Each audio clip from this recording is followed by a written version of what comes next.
சாம்பார் ஒரு புகழ்பெற்ற தென்னிந்திய உணவு.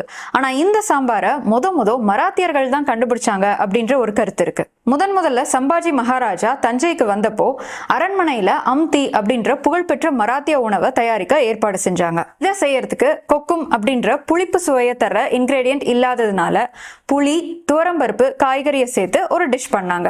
சம்பாஜி ராஜா வந்தப்போ இந்த டிஷ் செஞ்சதுனால சம்பாஜியை கௌரவிக்கிற விதத்துல இதுக்கு சாம்பார்ன்ற பேர் வந்ததா சொல்லப்படுது. ஆனா சாம்பாரையும் சம்பாஜி ராஜாவையும் சேர்த்து சொல்லப்படுற இந்த கதை மராத்திய ஆவண குறிப்புகள்ல எங்கேயுமே டாக்குமெண்ட் ஆகல. இது ஒரு செவிவழி கதையா தான் இருக்கு. சரி, அப்போ சம்பாஜி ராஜா வரத்துக்கு முன்னாடி தமிழகத்துல சாம்பார் சமைக்கப்படவே இல்லையா? கிடையாது. சாம்பார் தமிழர்களுடைய பூர்வீக உணவு. சில தமிழக கோயில்கள்ல சாம்பாரம்ன்ற உணவை எப்படி தயாரிப்பாங்கன்றத கல்வெட்டுகள்ல செதுக்கியிருக்காங்க. தமிழ்ல சாம்புனா அரைத்த தானியங்கள்ன்ற அர்த்தம் இருக்கு.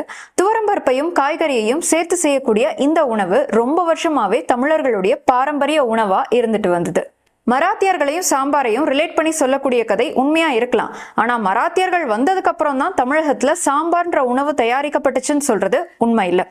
அதுக்கு முன்னாடிலேருந்தே சாம்பார் தமிழர்களுடைய பாரம்பரிய உணவு தான்.